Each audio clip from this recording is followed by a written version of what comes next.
the other person could have, let's say, a red mark or a scratch.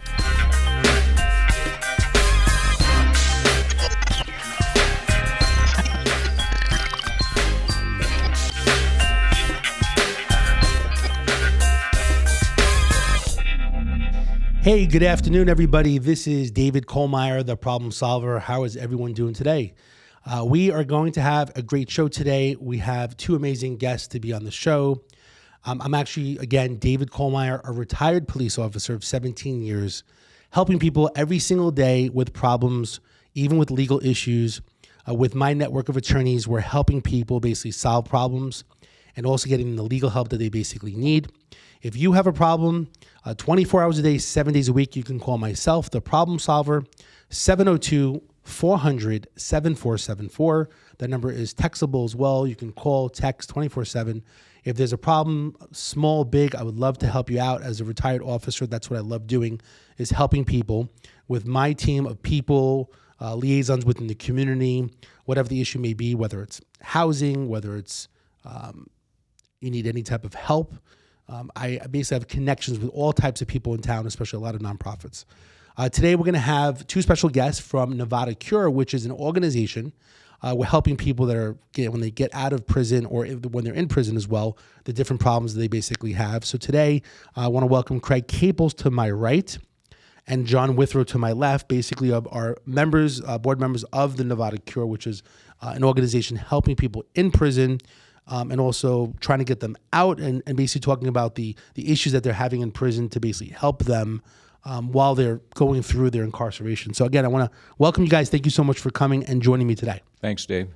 Thanks, Dave. So just to recap for some of the viewers, basically the way that we know each other is that I connected with you guys because when I was working in a law firm, I was trying to help people.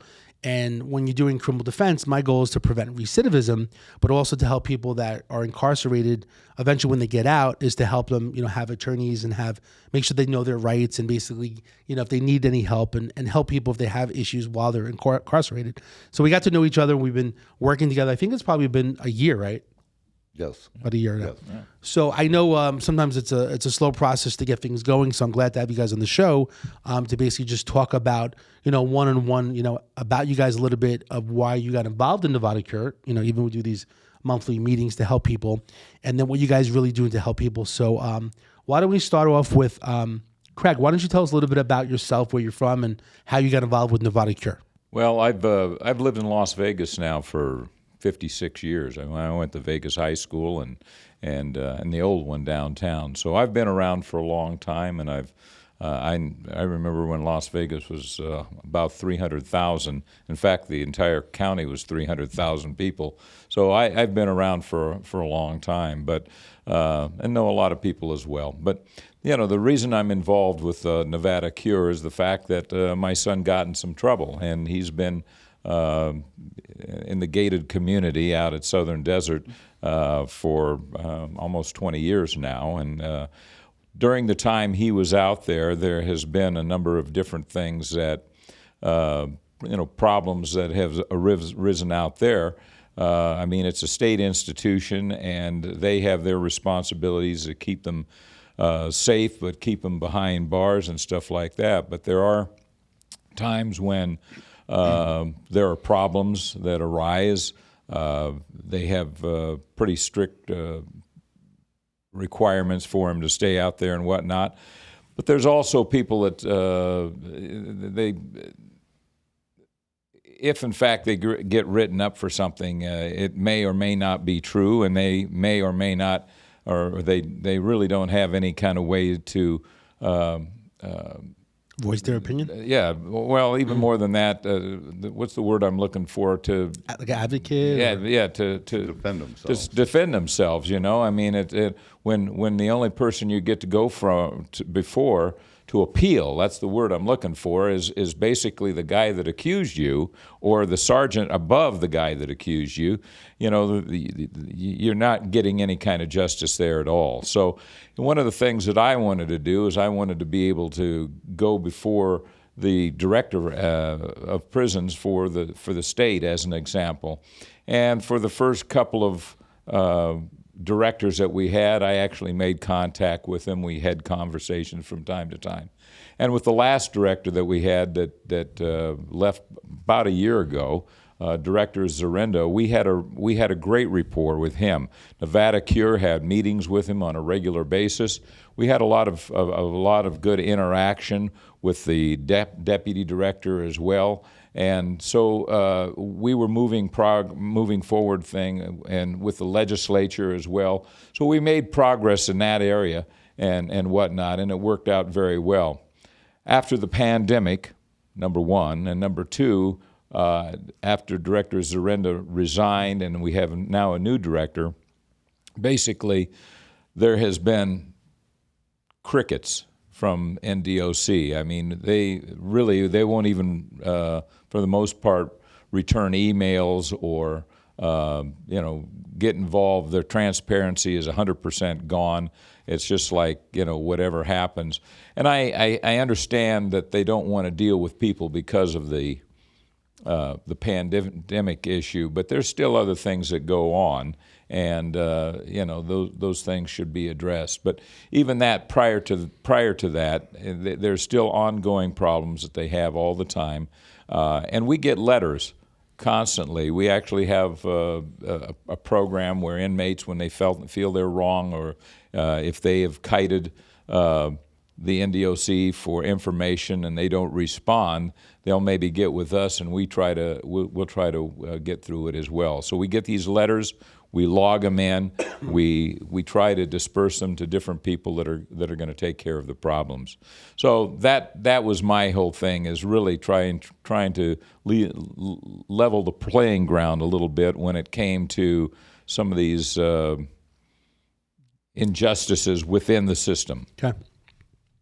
So basically, you're like an outside voice, for the people that are basically incarcerated.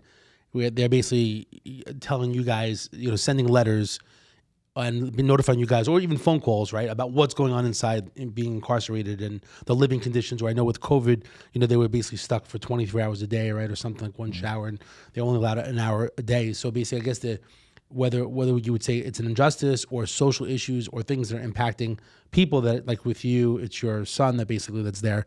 So these things are impacting. You just want basically, civil rights to be followed, and basically the place to be, a sound place. Even if people make a mistake, right, in life, and they have to do their time, they should be doing it in a place where it's not going to harm them, right? Right. And during the COVID, I mean, I think that the state did actually a pretty good job when it came to that. I think there were certain yards that had much higher COVID cases than others, but at Southern Desert, as an example, there really wasn't any kind of a big outbreak there. Up north, however, from what I understand, there was, and although that information is not readily available. And so one of the things that we always have a problem with, and this was actually, before the COVID, and I'd almost like to address that because, that was really, and once we get on the other side of COVID as well, those same problems will exist, I think. They're the same things that we are always addressing. Every time we would have a meeting with the director of prisons, it was almost the same situation all the time. We would always have the same 4 or 5 bullet points that we were trying to eradicate from them. But he would make some statements. He would try to change things up, and whether or not he was effective or not, by the time he would get down to the lower rank and file, generally that was where the problem was. Got it. So anyway, a lot of different issues that take place, and the bottom line is Nevada Cure. So how'd you find Nevada Cure? Like, how'd you know about it? Do you remember? It's been many years. I got to tell you, I don't even remember. I mean, how many years has it been? I think I've been involved now for 8 years? At least. Yeah, 8 years. So basically, you did some research when you had a loved one basically incarcerated. You were looking for like a nonprofit organization helping people to get communication and to get to try to help whatsoever. Exactly. Okay, so that's interesting. So, John, tell us a little bit where you're from in general, and then how you got involved with Nevada Cure. And I know your story everyone has different stories in life, and no one's perfect. So, your story definitely has got to be interesting because the difference between Craig is having a family member basically incarcerated and you actually were incarcerated. So, I mean, your story is quite different because you could actually let us know how it is being incarcerated. Personally, as a retired police officer, I worked inside in New York City, when I brought some people to, jail, dropping people off, or even in Henderson, I worked a little bit of jail, not a prison, but it was the jail, which personally I hated. I mean, I felt it was like the worst. I felt bad for the people, whether they committed a crime or not. I just felt bad of living conditions. Even to me, in New York City was a lot worse. In Henderson, where I worked, and even Vegas, I didn't think it was as bad, the local jail compared to New York City. But I just always felt bad, and it's not a positive place to be. And even if you make a mistake in society and life, I mean, I don't know if that's the place that you're paying for your crime, or that's the best place to become a better person, in general. So tell us a little bit more about yourself. I'm rambling a little bit. Okay. Well, first I'd like to thank you, David. I wish more police officers had the attitude that you have, and that you're there to help people instead of incarcerate and beat people. So yes, thank you very much. Thank you. My name is John Witherell. I ran Nevada Cure as president for about 10 years.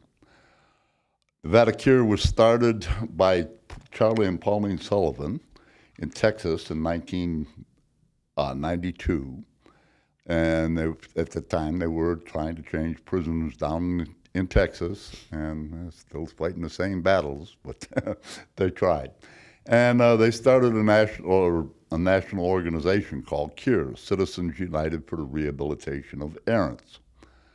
And they had independent chapters in various states. And at present, there's the national organization by Charlie and Pauline Sullivan. And there are 22 states, I believe, now with CURE chapters. It'd be like Missouri CURE and Florida CURE and Texas CURE and Nevada CURE. What is the CURE specifically? What's the meaning for it? Is it just you're curing people, or like what's the break? Is the acronym? I never really. The Nevada CURE. What does the CURE stand for? CURE stands for Citizens United for the Rehabilitation of Errants. Okay. And it was started to change conditions in the prison system. Got it. And how ex-felons are treated in society. Okay. Right now there are the national chapter, 22 state chapters, and we have an international chapter of CURE, which is 17 different countries from primarily Africa and the Netherlands and that area. It's amazing that they have so many chapters in different countries. Yes, and they're bringing in more every day. And I just realized it's basically 2022, I guess, would be 40 years of basically of the nonprofit basically trying to expand and helping people that are incarcerated. Yes, and I've spent 40 years in prison. So I'm familiar with what goes on inside. I was 17 years old when I committed or was caught for my first felony, armed robbery, which was broken down to unarmed robbery, and was sent to prison. I actually probably could have used some mental health treatment instead of prison, but prison made me who I was. I became involved with different revolutionary type groups, and I was involved in sabotage activities, and I won't go too deeply into those or name anybody that was involved with me. But I ended up getting shipped to Marquette, Michigan. I was in the state prison of Southern Michigan, Jackson, and that's the primary facility in Michigan. Marquette is where they send the troublemakers and the screw-ups, and I was the youngest person ever sent up there. After the Attica Rebellion in 1971 and the actions of Governor Rockefeller, I believe it was, I was talked to by some of the older guys in there. At that time, I was 19 or 20 years old. And they convinced me that they could better use my services in the law library as a legal aid or a lawyer, jailhouse lawyer, than out committing sabotage acts. So that's what I started doing. I went to the library, the law library, every day. And during my 40 years of incarceration, I've always since that time, done jailhouse attorney work, help people with their problems and try to change conditions in the prison system without subject myself to prosecution for whatever I was doing. When you say jailhouse attorney, people always say that, but what does that really mean? It means a person that has taken, they're not a lawyer, they're just a prisoner with some intelligence that goes to the library and learns his way around the law library and the legal system, what the rules are, what you have to do, and how to deal with problems legally through the judicial system. So once you were working in the jail library, how big was the jail library? Is it like really small, like the size of this room? Or? Small, some of them are the size of this room, some of them are bigger. Okay. And it depends on what institution you're at. And the larger institutions have larger law libraries. Were you allowed to sit, like in, let's say this room, maybe, let's just say this room is 300 square feet. Were you allowed to sit inside the library as well, just take books out? Yes, we had our own desks and file cabinets, and we had clients, other prisoners that come in for help. You know, how do I do this? They did this to me, or they did that to me. What's my alternatives, and what can I do? So in the room, how many desks? Were there other jailhouse attorneys? Yes, there were. There, you know, again, it depended on the size of the institution. Sometimes there was like 4, 5, 6 different prisoners that were interested in doing legal work, and they call themselves jailhouse attorneys, or they're called jailhouse. And you had cabinets that were able to be locked as well, or no? Yeah, like but if it's the confidential administration had keys to them. You know, nothing's confidential in there. Got it. But you actually kept files and paperwork and Yeah. Like it was Start an a file office. on a guy, and you know, we'd handle the case and do it just like an attorney would do. You know, to the best of our abilities. Got it. Was there ever training that people would come in and train you at all, or? Yes, we did have programs at a couple facilities for outside attorneys, professors coming in and teaching classes, and we also had a education department leader. Started the classes, and I was actually his assistant, and I helped run the class and train guys to be paralegals. Okay. And that's what they did when they got out. They became paralegals, got out, went to work for attorneys, and didn't return to prison. Got it.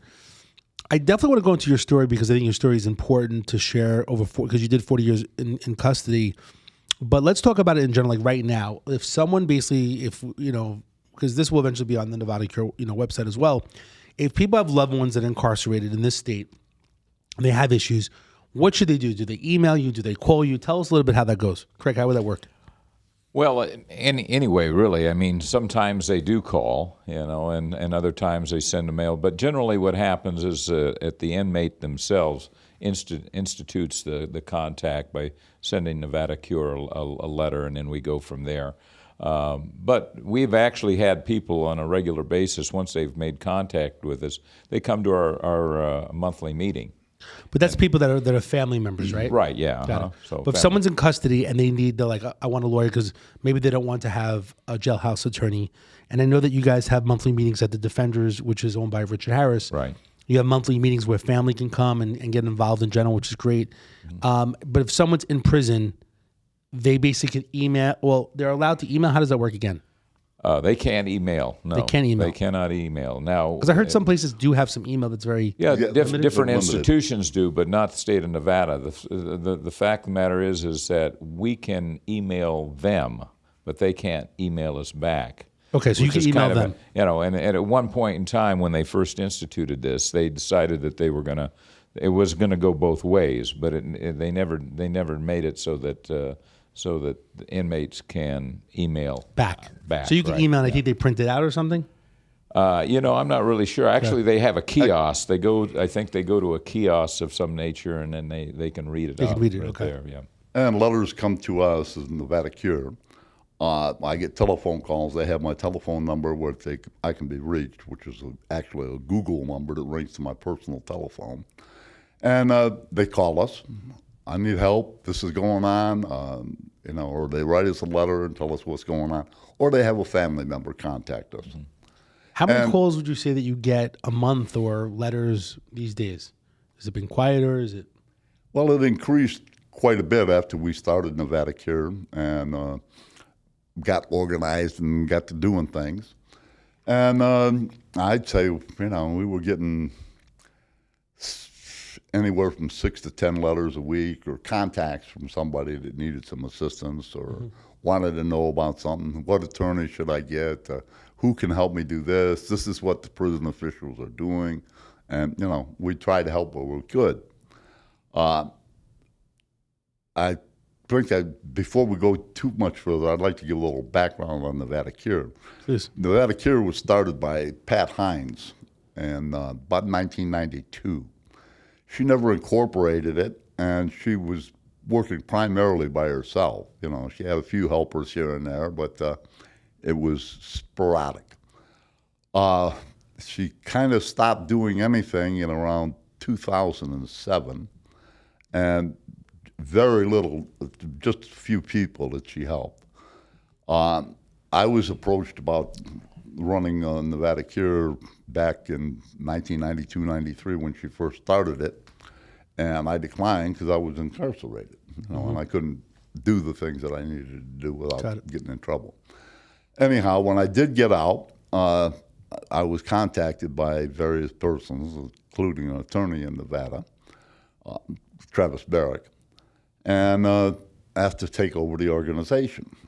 So I looked at everything and seen what we were doing, and I started the organization. I filed the articles of incorporation and all the paperwork to get us as a legitimate nonprofit organization, got us IRS status as a nonprofit, and we went from there. And we've increased the things that we do over the years as we got bigger and had the funding to do the things that we needed to do. And that's always been a problem. We've never had the funding that we needed to do the things we'd like to do. And I have a number of attorneys on the streets in the community that I had worked with or worked with before. Cal Potter was one of my favorite guys. And Travis Barrick and Don Evans from Marino and Mark Picker. And these guys, I could refer cases to them, or if I had a question about a case, I could call them. And, they were personal friends. I call them up, hey, this is going on here and there. What can I do about this if I did not know already, So we built the organization and it went up. I'm getting old now. I'm 71. We had a fantastic relationship with former director James Zarenda, which I'm sure you know. And things were going really well for us. We were able to talk to the administration and meet with them on a regular basis and discuss the issues that needed to be resolved to treat people fairly and as human beings, not just a number and a statistic that, they committed a felony and they're doing this much time. I would have to say, though, one of the principal things that we do is we send out a newsletter, and that really is the way we contact most of the inmates, because what happens is they join our organization as well. I think it's $2 a year is what we ask for them, and they send them in the form of postage stamps most of the time. Yeah. But their loved ones, the parents, the brothers, the sisters, whatever, that want to support Nevada Cure, they subscribe to the newsletter which we put out. That's our principal expense each, probably 2 or 3. Or every quarter, really, is what it is that we send it out now. It used to be monthly, but quite truthfully, we just, are not generating a lot of money. And right now, I'd like to interject. If you'd like to send us some money to help us go ahead and stay in contact, please do. Go on to our website, and I have an idea it's going to be supered up here in a second. And you can go on there. There is a place that you can donate money to us. Help us out. Every time we send out one of those newsletters, it costs, I believe, somewhere in the neighborhood of $700 or $800 by the time it's printed and it's mailed. And for the most part, the postage and everything like that. So, I mean, that's one of the programs that we do on a regular basis, even when, like I said, right now we have not been able, because of COVID, to do much of anything inside the prisons at all. Another program that we do is we do book donations. So if you have a paperback book, I mean, we've given away, and we had a regular rotation where one day it would be Warm Springs, next time it would be one of the other prisons. We'd just go around and around and donate books. Again, because of COVID, they've kind of shut that whole thing down. They don't want anything coming in from outside. We can understand that, and that's not really a problem. If we possibly can get it going again when this is over, we'll do that. But those are some of the programs that we're involved with on a regular basis. We also are working diligently as much as we can on transitioning people back into once they're released. I mean, there is a whole lot of hoops that inmates have to jump through when they come back out. Within the first 48 hours, they have to, touch bases with Metro. They have to go through the parole board. They have to register. They have to do a whole lot of different things like that. And if they've been in for a long time, they don't have driver's licenses. You'd think the state would at least give them some kind of driver's license or an identification, but all they've got is their inmate ID card, which really doesn't get them anything at all. But they have to ultimately get a driver's license. They have they have to, all these different things that have to happen. So the first 48 hours that happens, that they're kind of they're dropped off, they're expected to do these things. One of the things that we've done is we've gotten a grant with the regional transportation system, and we get bus passes. And so what'll happen is we'll give them bus passes so that they can go around and get these things done. If they don't have any loved ones locally, if there's no support, if they don't have anybody around that can take care of them, shuttle them all around and stuff like that, do it. We also try to, if we can, sometimes find housing for guys. Remember, when you go before the parole board, you have to have a parole plan, which includes finding a job or having a job, a place to live. You have to have a certain amount of money, these different things like that. And keep in mind, if you're in prison, you can only use the phone once in a while, or you have to send stuff out via postage. It's difficult to find a job.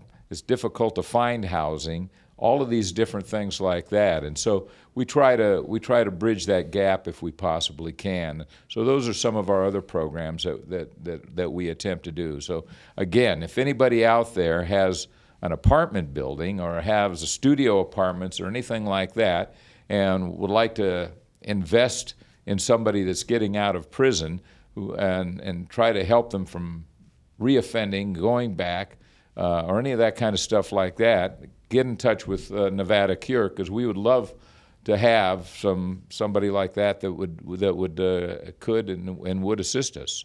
So you mean even like local business that may want to employ people or housing? Absolutely. I mean, the employment problem is really the biggest thing, and I've got to say that there are some larger Nevada corporations that are doing that finally at long last. I don't know it firsthand, but I understand Station Casinos.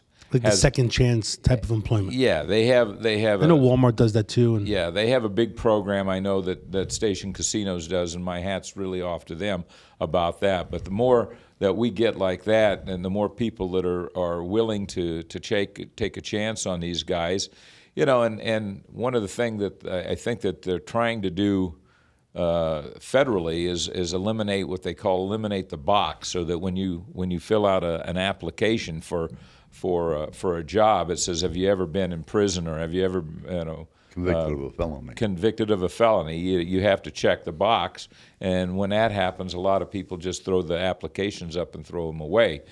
Unless they're unless there's somebody that has a very specific talent. I know a guy that got out probably 6 months ago one of the things that he did while he was in is he became very good at welding and all the kind of stuff like that.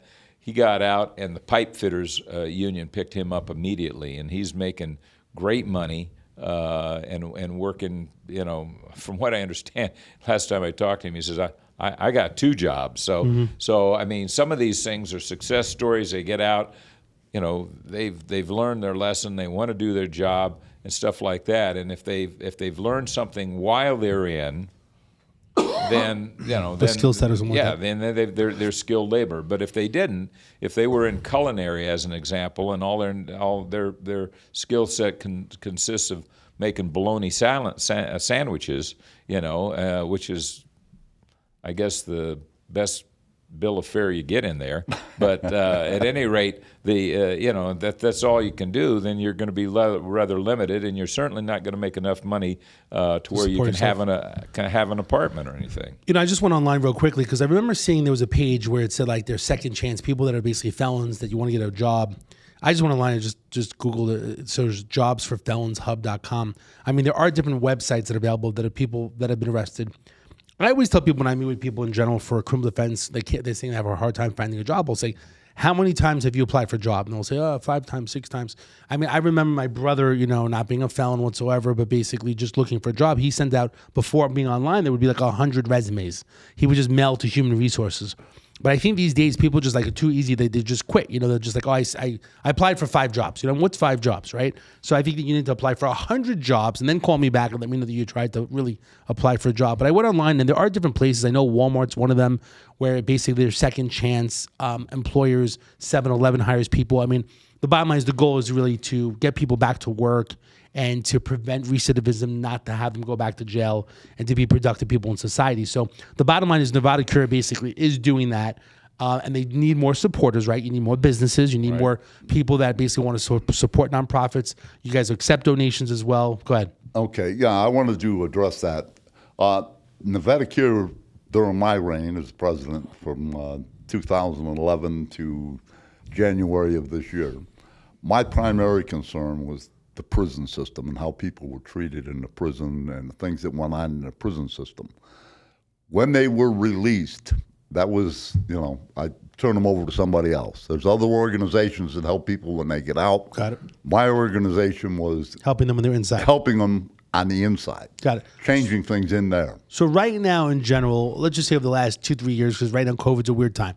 How are you helping people? So when they send you a letter about being the injustices that are going on, you would normally try to find them an attorney that would help them out, or you would tell them what kind of kite, you know, the documentation to use. I would keep them advised of what they needed to do. Well, I was also the editor of the newsletter. Got it. And I started it. Each organization is required to have a newsletter that comes out quarterly. I wanted mine out every month. And the primary focus of it was issues that are going on with guys that are incarcerated and the things that we needed to do to change what was happening to the guys on the inside. If you wrote me a letter and said, well, I'm getting out next week and I need a job, I'd refer you to somebody else. Got it. You know, so I concentrated on the prison system and changing the things in the prison system. I think, and I know things are changing over time. I think it's great to be diverse in helping people in the prison, and then when they get out as well, and then also preventing recidivism. I know that's why you're working with the defenders. Basically, if someone comes out and they get arrested, that basically you'd use that law firm to basically help out. And also, if there was a prison case, that maybe the defenders law firm would help out as well. And I know those cases are more difficult in general, and it's hard sometimes when people don't have funds to pay for legal services, and not everybody can do pro bono. Okay, you know? And that was part of my program also. I had been a jailhouse lawyer for a number of years, and through all my 26 years of incarceration in the state of Nevada, and I've worked with various attorneys in Nevada on various civil rights cases. So if it wasn't a case involving me personally, it might have been somebody else personally, I'd help them.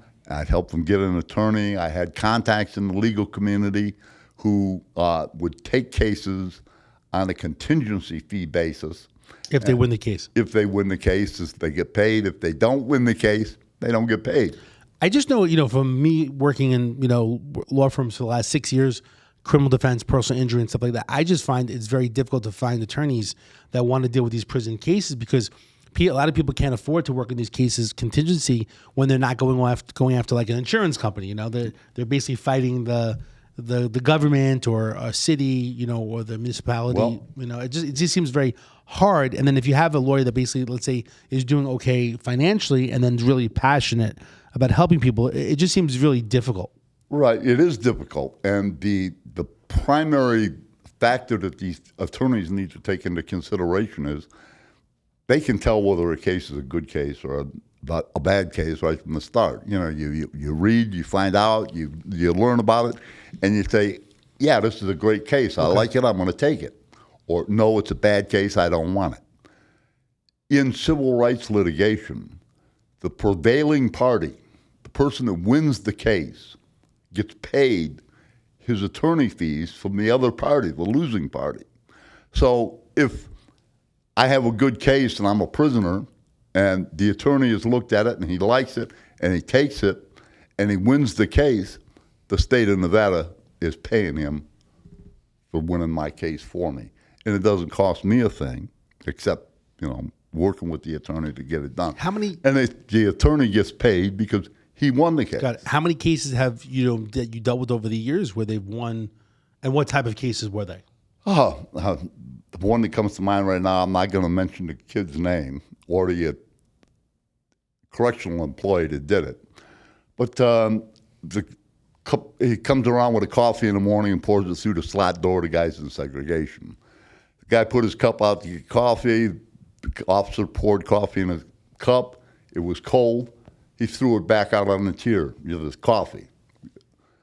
The cop went and got a bucket, a 5-gallon bucket of coffee, boiling hot coffee, and poured it inside threw it inside the guy's door.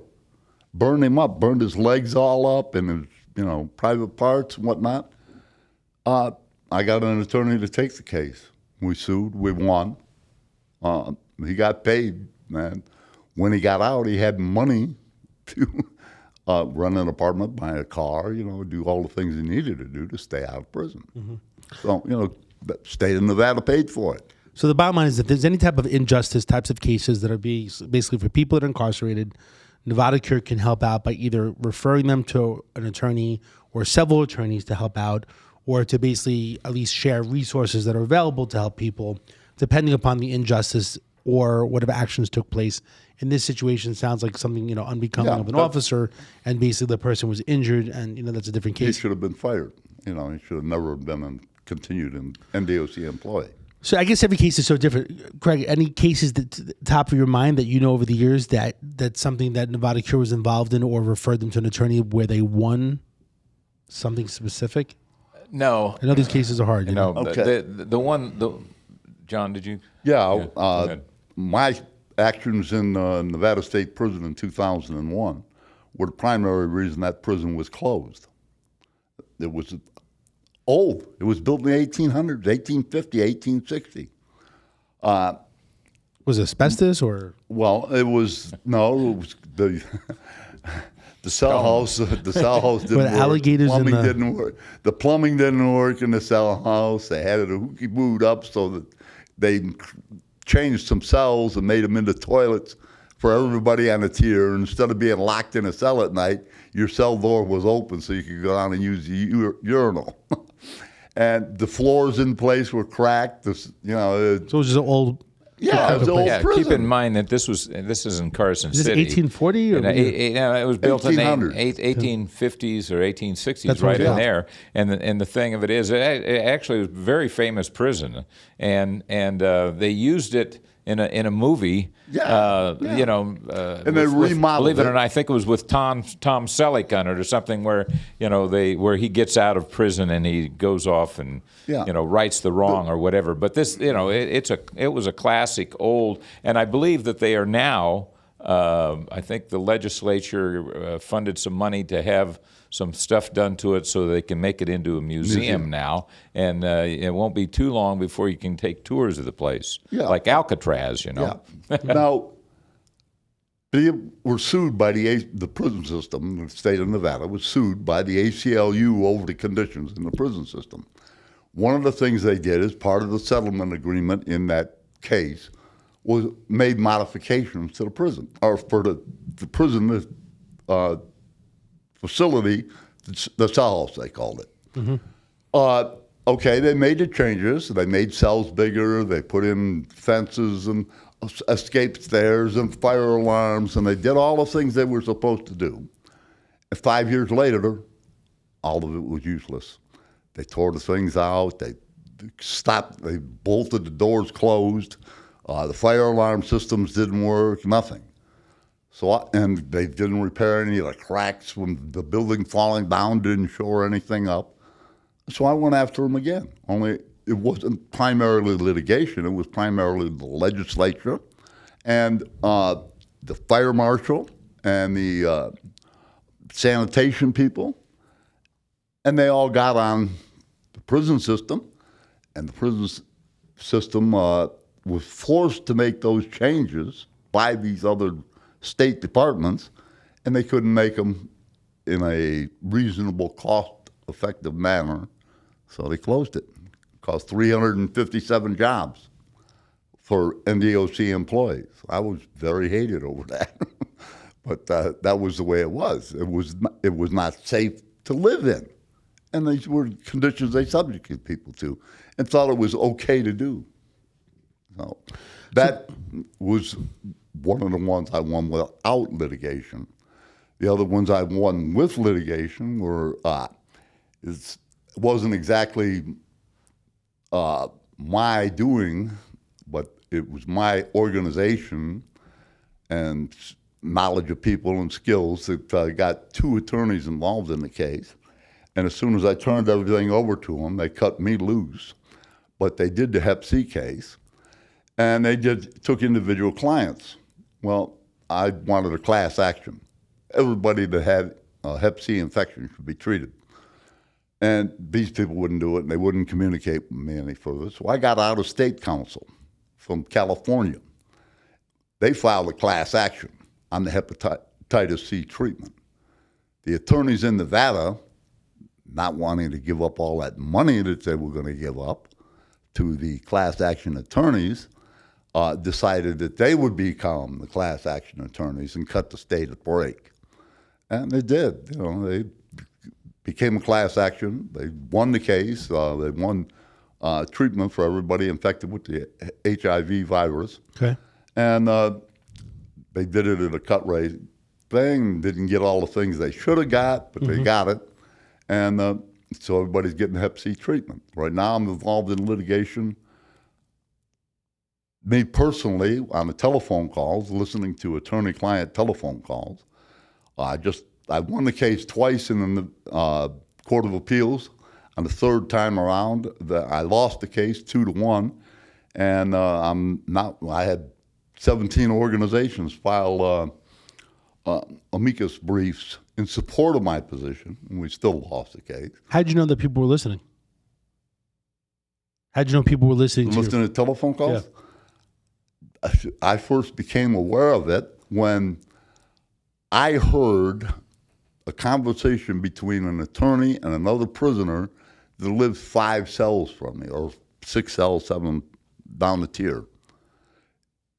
What they did is they overrode, the prison officials at NSP overrode the protocols that have been put in place to prevent legal calls from being monitored and listened to by correctional employees. They tapped into the lines before the protocols became effective, or before the protocols became effective on that line. And they listened to your attorney calls to be sure you were calling an attorney and weren't abusing the process by calling a loved one when you were supposed to be on a legal call. Mm-hmm. I mean, the bottom line is, it's a whole different world being incarcerated in general. We have probably maybe like 15 or 18 minutes, left going in regards to time. And I want to get into your story because I find it very interesting. I never really asked you in detail about, how you got incarcerated and some of the stories. But bottom line is that if anyone wants to help support Nevada Cure, you can go to nevadacure.org. The website basically will be listed, but real simple, nevadacure.org. They can go there. They can donate money. They can be a part of it. They can come to the monthly meetings. Right. I know, like tonight, you have a monthly meeting at the Defenders Law Firm where you basically meet monthly and you gather together to talk about what you're doing or programs, and basically you're trying to get bigger and larger. And I feel like you're at a time right now, you're kind of revitalizing the organization by adding more people and fresh faces. What are your thoughts right now in regards to, because I know you have new people that are on the board, where would you like to see, you've done it for 8 years, John. 10. 10 years, and you've been involved in about 8 years. For about 8 years. Where would you like to see the organization go now, because there's some revitalization going on with new people and kind of fresh blood? What are your thoughts? Well, I would first of all like to see us kind of expand what we're already doing. I mean, first of all, if we got more members, and we were able to get obviously more money, we could do the newsletter as an example more frequently. But also we would be able to during, of course, we just finished a legislative session, but I would like to, Very important. I'd like to see us become, in 2 years from now, more involved in the legislation and trying to change and modify some of the different things that regulate the prison system, so that things cannot go on and not be seen. Things need to be more transparent there on a regular basis. Those kind of things like that. Obviously, I'd like to see it where we could, almost get an executive director that's paid for, that could do these things, monitor them on a full-time basis. I'd like to have a grant writer so we could get funding again. So that we can further the ball on all of these different levels and continue to do what we're doing, only do it, We have a much nice more- legislative program going, which you were primarily in charge of. Yeah. And we had established relationships with our legislators. Yeah. Tick Seeger-Blom, Harvey Mumford, what was the other guy's name? Steve Yeager. Yeah, Steve Yeager. We were down there for every legislative meeting. We had somebody go down there, and this was all volunteer work. Yeah. These people didn't get paid for it. They put up their own money for gas and their time, and taking off work to go down and speak to the legislature on our behalf. Tanya from up in the Carson City has done a wonderful job. She's there every meeting testifying. We need people that want to do good and help the people that are in prison.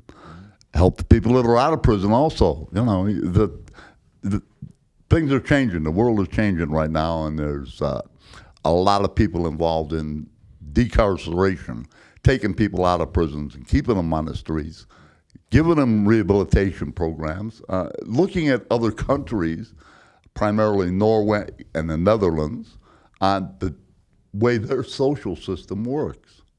And it's not communism, it's not, it's anti-capitalism in a lot of respects, but society is supposed to take care of its people. And the people, everyone that's in prison is one of our people. So, we need your funding and help. One of the interesting things that Director Zarenda said to me one time is, he says, we need to take care of these guys. They need to be trained. They need to come out and be well adjusted, because you may not know it, but one of these guys, one of these former incarcerated guys, may be your next door neighbor soon. Mm-hmm. I mean, when they get out, there's that possibility. If they get a good job and different things like that, they may, be, in a tract house right next door to where you live. So, it's important that sometimes the Nevada State prison system go ahead and start educating people more. I mean, I can't tell you, they eliminated the community college. You couldn't take courses out there. They eliminated, but this was federally, I think, the Pell Grants, which made it so you could take college classes. Although they've just recently reinstated that on a federal level. You know, but they didn't. But they didn't do it for 20 years. So yeah, and I still don't think that the community college is out there again. The amount of trades that you do out there is very, very limited also. They used to have a lot of programs out there. I can't remember all the programs, and you know, and it was very a sought after place to go to was Southern Desert, because that was where all the jobs were that they would hire the guys. They worked in Silver State. Auto body and stuff like that, Silver State Industries. Yeah, which they still have the auto body and the restoration. I have a friend that just recently showed me a I think it was a 39 vehicle, and he said, "Hey, look what I got this done out at the prison." So it was you know, they're still doing that out there, but a lot of the other programs that they had went away. For whatever reason, you know. They need to change the attitude of correctional employees. You're not there to punish somebody. You're there to keep them confined to a specific area and to help them reintegrate into our society. There's not, out of all the correctional employees in the state of Nevada, very few understand that fact. You know, they need to realize that their job is not to mistreat and abuse you. It's to help you get out of prison and stay out of prison. The whole attitude system of the Nevada Correctional Association employees has got to change. There will not be constructive changes in the prison system until the prison employees are changed. She said it did. So it sounds like a commercial. That's it. Yeah, well, look at this man here. He's a former cop. I have fired guns at police officers because I hated them. I'm sitting here, I like this man. He's a good man. He's there to help people. And that's what a police officer's job is. I will say, just in regards to policing, it's just not an easy job. And, you know, when police officers get shot or, you know, people try to hurt them in general, they change forever in general. So they could be a little bit like more verbally, more, let's just say, bold, or I don't even want to say aggressive, but, you know, people change. If you're in a war, right, PTSD and stuff like that. So it depends the area you work on, what happened to you. I've been fortunate, you know, that I survived 9/11. I was there, and basically I was shot at one time, you know, in Brooklyn as well. And I've been fortunate. Maybe I'm desensitized a little bit for being a cop for 17 years, you know, when things happen. But anyway, it's not an easy job, but look, we all make mistakes. And everyone should be treated humanly and fairly as well. And I regret some of the things I've done in my life. Yeah. But, you know, it was what I was then was how I reacted. I do realize it's not an easy job. One of the things I did when I was in college is I did a ride-along with the police department, and this is so long ago, it was with 8mm film, and I did What's that? I'm joking. Yeah, right. What's film? At any rate, was it TikTok back then? I did a documentary as part of my TV production course when I graduated from college. But I did the ride along, and it was not an easy situation. And I remember the two officers that I was at, and I was always kind of wondering, now how in the heck are they going to handle this? And some of them, you know, once in a while it seemed pretty no-brainer. But when it got down to the tough time about, and this was in Arizona, so they closed the bars down at about 2:00 in the morning, right on Front Street, and they would throw a lot of people that were drunk right out in the middle of the street. And their job was to come along with a paddy wagon and throw these guys, you know, in there and take them to the dump tank. Yeah, thank you very much. Easy. Instead of the drunk tank, take them home. Well, that's true, you know, but these were different times, and so that was what the policy was. But my point was that it wasn't an easy. I found that it was not an easy thing. It was certainly nothing that I'd want to do. Absolutely. So, John, just to go over real quickly. So I think we talked a lot about the Nevada Corps. We understand what's going on. We got the organization. We need people to help out and fund, do a little bit of fundraising. We got the organization growing on in general. I think we got about 5 minutes left in regards to it. I want to tell your top story because not every day does someone meet someone that's been involved in bank robberies from years ago. But do you mind telling a quick story about one of the bank robbery stories from back in the day? What happened and how you got caught and stuff like that? Because it's kind of an interesting story. Most people probably would never hear it. I was involved. The one I want to talk about is in Farmington Hills, Michigan, where I operated a bank. And we did takeover robberies. We wore masks and, come in the door with masks on and guns. And we took everything that was in there. Money, money orders, checks, anything we could find that of value. And we donated certain items to certain organized crime people for their use and benefit. And we were kind of protected and could, get different attorneys and do things. But we went in, took over a bank, took everything in there, left, and we were behind a dump truck on a 2-lane highway and couldn't pass them. And I'm driving the stolen getaway car, and my 2 cohorts are in the car with me. Everything's going in a suitcase, which I was going to be the last one out of the vehicle, so I would take the suitcase with me in a clean car. And I was going to change cars another quarter mile up the highway behind a shopping center. But I couldn't do so because I was behind that dump truck that I couldn't get around because of the traffic coming the other way. So when I did turn into the shopping center to go behind it to change cars and drop my cohorts off and get rid of the stolen car, police were already there. They saw me go behind the store. They went behind the other side of the store. He pulled in front of me and stopped me. He didn't know for sure what I was doing because I had already dropped my 2 cohorts off. I got out of the car and, I looked normal. I didn't have a mask on or a gun out or anything. But I did have a gun in my hand that was hidden behind the door. And he got out of his car with a shotgun, and I let him walk up to the front of his car, and he's holding the shotgun at Paws arms. And when I decided it was time, I squatted down, fired a shot at him. He took cover, and while he took cover, I ran through the back door of the store and out the front.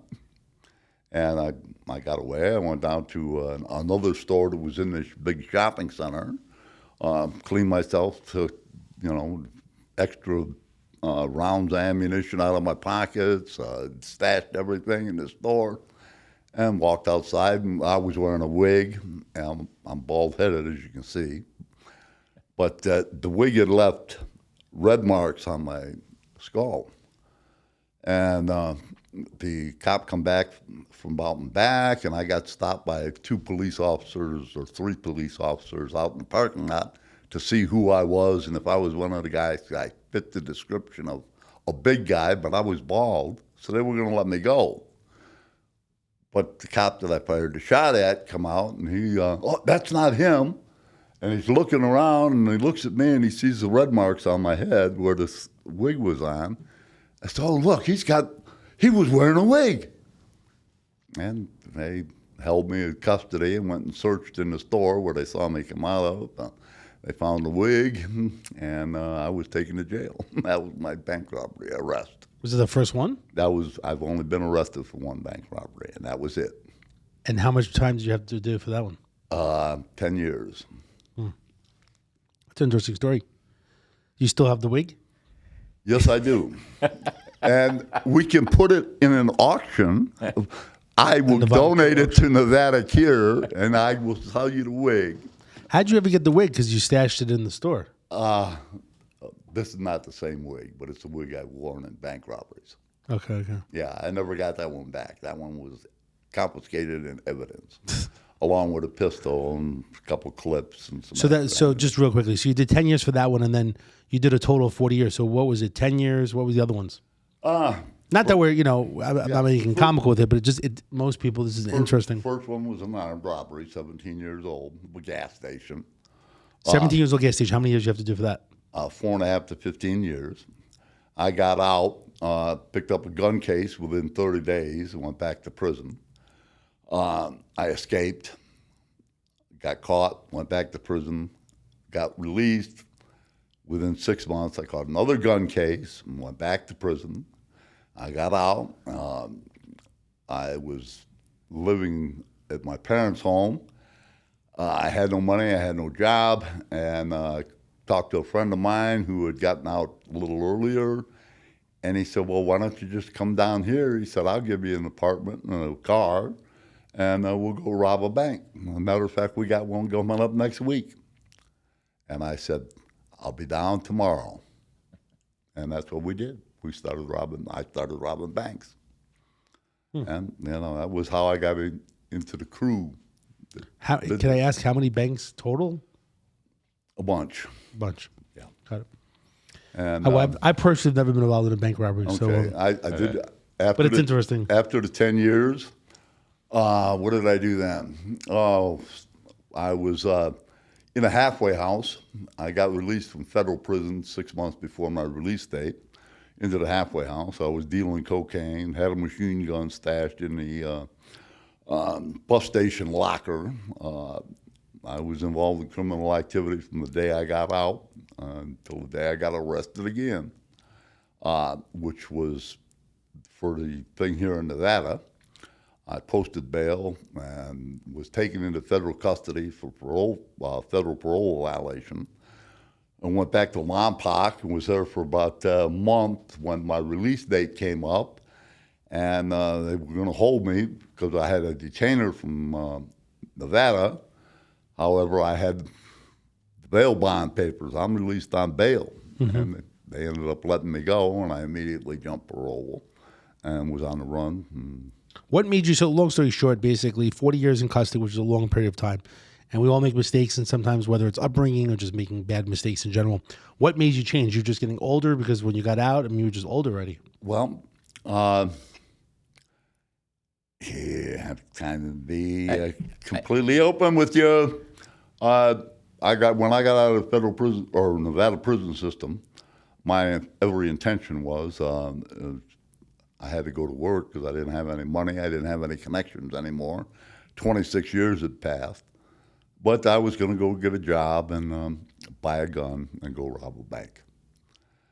Fortunately, I ran into a nice lady, Natalie Smith, who was also involved in organizations to help people. She had a organization called Make the Walls Transparent to inform the community of what was going on behind the prison walls. Got it. And we met and we got along fine, and her and I hooked up together, and we were together for about 10 years, a little over 10 years. We did exceptionally well. We bought a house. I remodeled it, fixed it up, sold it for twice what I paid for it, plus collected 16 months rent on it.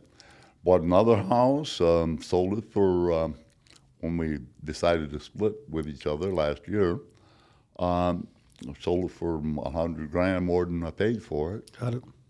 And, So things changed. She was a big change in my life. It gave me something to live for besides, I'm going out getting a gun. I'm going to rob a bank, Got it. Yeah. So, so I was just thinking that if he wrote a book, it would be actually jail, love, and real estate. Because those are the three things, right? He was in jail. He basically fell in love, with someone for 10 years, which is a long period of time. And then the real estate keeps talking about how... That's the longest I've ever been in with somebody in my life. So Jail, Love, and Real Estate by John Withrow, I think, is the future book that you need to be working on. But anyway, I really appreciate you sharing the story. Like I said, I'm not... The bottom line is you've been through some serious stuff. You did serious time. And look, we all make mistakes. The goal is to prevent recidivism. And basically, you're helping people right now. Basically, if there's any type of injustice that someone feels that they have in custody, in prison, you and the program of Nevada Cure, along with Craig, basically helping people, and then also helping family members to basically cope with the situation. So you guys are doing, good work helping people. And I think that the program within the next 5-10 years will expand with some of the new people. And I've seen that at the monthly meetings, when I basically join you guys over at the Defenders. And I know Richard Harris is basically supporting you guys with the monthly program, and he wants to help as well. So I think that we thank him as well for that support. With that being said, I know that there's a board meeting tonight that you guys have going to. But go ahead. Any last minute things? I have one last thing to say. Go for it. I would like to thank Travis Barrick, his wife Jay, Natalie Smith, her family, everybody that's helped me change the person I was to the person I am today. I wouldn't even consider going out and robbing a bank and buying a gun today. Got it. So, I thank them all. they've changed my life, and Sometimes we all need a little bit of intervention depending upon the situation. Yeah. No one lives a perfect life. I'm not perfect either. So I'm glad that things have changed and basically you're in a better situation. And with you as well, with your family, I hope that everything goes well for the future. And hopefully there's a reason why we all met and basically trying to work together and help people in society. So again, I really appreciate you guys coming on the show. We'll get this out there as well to the people so they can find out more about Nevada Cure. Again, I'm David Kohlmeyer. I am the problem solver. Every single week we have great, amazing guests and speakers coming on the show to talk about how they're helping people and society. And again, this is a little bit of an unusual topic, right? People that are in custody, that are having some type of injustice. Nevada Cure is the nonprofit program helping people that are inside. And also when they get out, if they need help in regards to, employment or the future, they want to basically guide people in the right direction with other nonprofits. So again, every single week, we're having great people come on the show. So if you have a problem that's small or big, any legal issue, if you need help with an attorney, we do have a network of attorneys basically helping people every single week, 24 hours a day, 7 days a week. So again, I'm David Kohlmeyer, the problem solver, 702-400-7474. We also have the Las Vegas Legal Network, which is the network of attorneys basically helping people that have problems. Again, I'm not a attorney. I am the problem solver with a lot of resources, but the Las Vegas Legal Network is the network that was basically made up of attorneys to help people, and they can be reached at 1-844-LAWYERS. And again, I'm 702-400-7474. Thank you so much for joining us this week on The Problem Solver, and we'll see you next week. Have a great day.